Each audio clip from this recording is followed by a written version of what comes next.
I want you to imagine something for a second. Picture yourself walking out to your mailbox. You open it up, you pull out the usual stack of junk mail, maybe a utility bill, you know the drill. Right, the usual. Yeah. But right there in the middle is this envelope. You tear it open, and inside is a notification of a direct deposit for $300. And, I mean, the kicker here is that it is not a tax refund. It's not some rebate from your internet provider. That money is sitting in your bank account just because an artificial intelligence successfully did its job today. And you are getting a cut of the action. Yeah, I mean, it sounds like a thought experiment ripped straight out of a science fiction novel, honestly. Exactly. But this is a literal proposal sitting on the desks of Silicon Valley executives right now. The Financial Times, along with MIT Technology Review, they recently reported on this massive vision put forward by OpenAI CEO Sam Altman. Yeah, and it's a bold one. Right. The blueprint basically involves giving American households a direct financial stake in the success of AI, which translates to this theoretical $300 baseline dividend we're talking about. Okay, let's unpack this, because this isn't just about handing out free money. To really understand the magnitude of what is being proposed in these reports, we kind of have to look at the underlying mechanics of how wealth is currently generated, right? And how it's distributed. Yeah, absolutely. Because we are talking about OpenAI here, which is obviously at the absolute center of the artificial intelligence boom.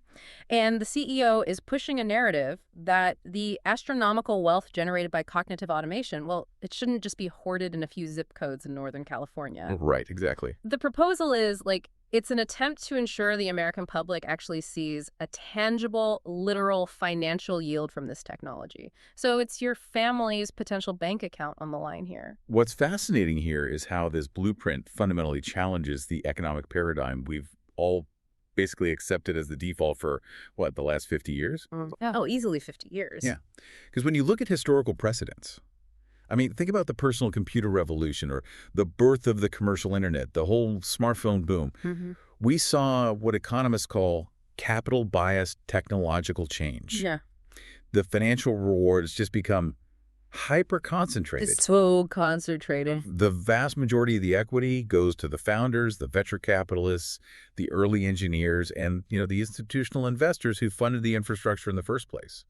Yeah, so basically the public gets the utility, but they don't get the equity. I mean, we get to use the search engine for free, we get high-definition maps on our phones, or we get next-day delivery on packages. Exactly. Which is great, right? That makes our lives way more convenient. But it doesn't actually put capital into our bank accounts. We are just consumers of the technology, not owners of the surplus it creates. And the reports highlight how Altman's vision is attempting to disrupt that exact dynamic. As AI create entirely new streams of revenue, like by making supply chains hyper-efficient or writing millions of lines of code in seconds, solving complex logistical problems, it generates a massive economic surplus. Massive. Yeah. And the core argument in the source material is that this surplus shouldn't merely inflate the valuation of tech giants. It should be systematically distributed back to the public, the very public who makes up the society the AI operates within. I was trying to map this onto a historical equivalent, and the closest I could get is actually the gold rush. Oh, interesting. Yeah, because we all know the old saying that during a gold rush, the people who actually get rich aren't the miners, it's the merchants, right? The guys selling the pickaxes and the jeans. Right, Levi Strauss. Exactly. And in the Web 2.0 tech boom, the companies building the platforms and the cloud hardware, they were the ones selling the pickaxes. But this AI dividend proposal, it feels entirely different to me. It is as if a mining company walked into the local town square and just handed every single townsperson a legally binding deed to a fraction of the gold mine itself. That's a really good way to frame it, because a deed implies ownership, right? And ownership implies a right to the ongoing yield of that mine. Regardless of what you do. Exactly. Regardless of whether you are the one down in the dirt actually swinging the pickaxe. That is the fundamental philosophical shift being debated here. It moves the concept away from universal basic income, which is typically funded by government taxation and redistribution. Right. And it pushes it towards something resembling universal basic equity. It's a private corporation voluntarily deciding to just pipe a portion of its profits directly to citizens. Okay, but I have to push back on the actual numbers cited in the source material here. Because the report specifically mentions a $300 stake per American household. Now, obviously, nobody is turning down $300. Obviously not. But let's analyze that practically. In today's macroeconomic climate, a $300 annual or even a quarterly stake, I mean, that is not life-changing for a family. No, it's not. It might cover, like, a grocery run or maybe a fraction of a utility bill. So is this just a symbolic gesture? Because honestly, it feels like a highly calculated public relations move, just to keep the public on AI's side while the technology rapidly disrupts their actual livelihoods and salaries. Yeah, that's totally fair. In fact, the critics cited in the text land on that exact friction point. You really have to separate the financial magnitude of $300 from the conceptual mechanism being established. Okay. Like you said, if the $300 check is not going to allow anyone to retire early, it won't replace a lost salary. However, the supporters of the proposal argue that the dollar amount is secondary to the infrastructure. What do you mean by infrastructure? Well, think about the plumbing. Once a plumbing is successfully installed to distribute AI-generated wealth directly to 130 million American households, the financial volume flowing through those pipes can scale up as the AI's capabilities and the corporate revenues scale. Here's where it gets really interesting. Because when you stop debating the philosophy of the money and you start looking at the logistics of installing those so-called pipes, I mean, this proposal transforms into an absolute bureaucratic nightmare. A total nightmare. Yeah, the source material actually emphasizes that the execution is an immense hurdle. But honestly, I was reading this and wondering why it is considered so impossible. Because look, Wall Street routes millions of microtransactions, dividends, and fractional shares every single day to individual retail investors. And they do it without breaking a sweat. True. So why couldn't an AI company just partner with a massive brokerage firm, press a button, and distribute the funds? Like, why does the text claim the execution is so incredibly complex? Well, you have to remember that Wall Street operates within a closed system of known entities. Okay. When a brokerage distributes a dividend, it is sending it to a registered account with a verified identity, a linked bank account, and, a very comprehensive know your customer compliance file. Right, they have all your info already. Exactly. Yeah. But the proposal outlined in the reports is talking about reaching every American household, which suddenly introduces this massive problem of defining and verifying a quote-unquote household in real time. Oh, wow. I see. Cause a household is not a static data point. Not all. People get divorced, families consolidate, young adults turn 18 and move out to form their own households. And, I mean, millions of people change addresses every single month in this country. Right. And add to that the complexities of the unbanked population. Yeah. There are literally millions of individuals operating entirely in the cash economy, or they might be without permanent physical addresses. Yeah. So how do you distribute a digital AI dividend to someone without a bank account or a smartphone? You almost can't. Right. The logistics require building a system that almost mirrors the Internal Revenue Service, but it has to have real-time accuracy. A better way to visualize the logistical hurdle, honestly, is to look at the electrical grid. Okay, lay that out for me. So generating the power, which represents creating the AI wealth that's relatively straightforward if you have the right facilities. So you just spin the turbines. Right. But stepping that massive voltage down and safely wiring it into 130 million distinct, constantly shifting residential meters without, blowing a transformer, that is where the entire system is at risk of failure. And the data privacy implications of building that distribution grid, they are just staggering. I mean, if a private AI company is going to bypass the government entirely and pay me a dividend directly, do I have to hand over my social security number, my banking details, and my residency status to a tech corporation? Yeah, that's a huge privacy concern. That alone creates a massive bottleneck for public adoption. People are going to be freaking out about that. So the critics in the report are entirely justified in calling this immensely complex. It requires building a parallel financial infrastructure basically from scratch. It does. And the wild part is the logistics of distribution only represent the first major roadblock detailed in the text. Wait, really? There's more? Oh, yeah. The second, and arguably more volatile issue, is the sustainability of the profits themselves. The critics pose a fundamental question about that economic plumbing we talked about. What happens when the reservoir dries up? Right, because you cannot distribute a surplus if the surplus ceases to exist. Exactly. And the technology sector is notoriously cyclical. Artificial intelligence is currently one of the most capital-intensive industries on the planet. I mean, for an AI company to remain competitive right now, it has to funnel tens of billions of dollars into capital expenditures. Just to keep up. Yeah.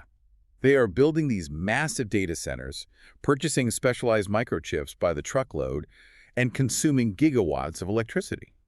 So if a company generates massive revenue, but then immediately reinvests all of it into research and development or infrastructure expansion, their technical profit drops to zero. So in a quarter where the AI company is aggressively scaling its server farms, the dividend just drops to zero. Yep. Wow. That completely shatters the reliability of the stake.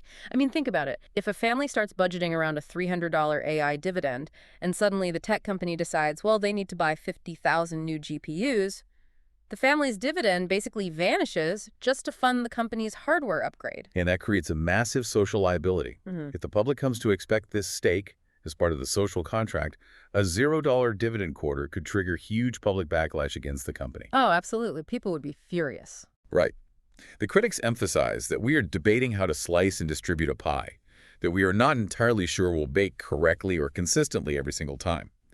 The AI must consistently generate surplus wealth year after year, reliably enough to fund millions of households, while simultaneously outpacing its own astronomical operating costs. So what does this all mean? Because if the logistical distribution requires building this terrifyingly complex private financial grid, and the profit sustainability is constantly threatened by the sheer cost of running the AI, why push for this at all? I mean, why are the supporters mentioned in the source material so determined to make this more than just a theoretical academic exercise? If we connect this to the bigger picture, we find the structural economic fear that's really driving the supporters. Okay. The alternative to figuring out this incredibly difficult distribution mechanism is a future defined by extreme, unprecedented economic inequality.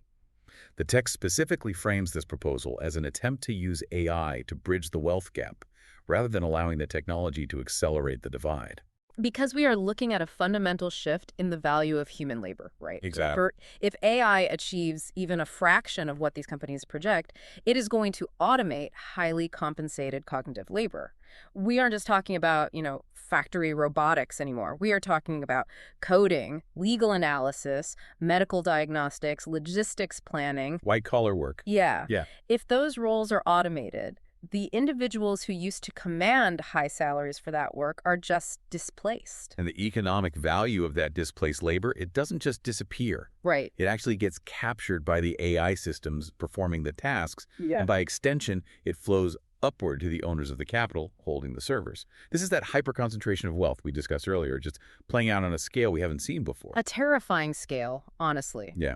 So the supporters in the text, they view this $300 stake and the broader concept of democratizing AI wealth as a structural requirement to maintain societal stability. It is basically a proactive defense mechanism. Because previous tech booms, they kind of ignored the collateral damage of disrupted industries, mainly because the new jobs created eventually offset the old ones. The transition was smoother. Right. But if AI truly decouples productivity from human labor, you can't just tell displaced workers to learn to code because, well, the AI is already doing the coding. Exactly. So the supporters see laying these financial pipes now, even if it is just a measly $300 today, as a necessary foundation for a completely new economic reality. The debate outlined in the reports really reveals a proxy war for the future of technology and equity. That's a great way to put it. Yeah. On one side, you have critics pointing to a logistical nightmare and unproven profit margins, basically arguing that private companies are not equipped to act as welfare states. Which is a valid point. It is. But on the other side, you have supporters arguing that if we do not at least attempt to build this infrastructure now, natural economic forces will simply widen the wealth gap until the system breaks entirely. Framing it as a proxy war makes perfect sense. It is ultimately about setting a precedent, I think. If one major AI company actually figures out the logistics of distributing a financial stake to the public, it instantly puts pressure on every other massive tech giant out there. Oh, overnight. Yeah. If OpenAI or another firm successfully pays a direct public dividend, suddenly the public is going to turn to every other trillion-dollar company and ask why they are keeping all their surplus profits behind walled gardens. It would fundamentally rewrite the social contract between Silicon Valley and the American public. Seriously. It upgrades the status of the individual from just a passive consumer or, a data point to be monetized to an active stakeholder with a vested interest in the technological advancement itself. Bringing this all back down to earth, to your everyday reality as a listener, We started by exploring this Financial Times report on Sam Altman's vision for shared prosperity. We looked at the immense promise of handing every American household a literal financial deed to the AI revolution. And then we tore into the massive roadblocks, analyzing why building a secure, nationwide financial grid to route volatile tech profits is just a logistical labyrinth. And we weighed that against the existential economic argument that despite the difficulty, this might actually be the only proactive way to ensure cognitive automation doesn't completely hollow out the middle class. The conversation around the macroeconomic implications of artificial intelligence is truly just entering its first inning. It really is. Whether this specific $300 vision ever materializes into an actual deposit in your bank account, or if it just remains a fascinating theoretical exercise, it has definitely sparked a crucial dialogue about who actually gets to own the future. Absolutely. This raises an important question, one that builds purely on the psychological themes we have explored in the text today. If this infrastructure is built, and your family suddenly holds a direct, literal financial stake in an artificial intelligence company's success, how does that alter your personal relationship with the technology? Oh, that's wild to think about. Right. Think about the conflicting interests.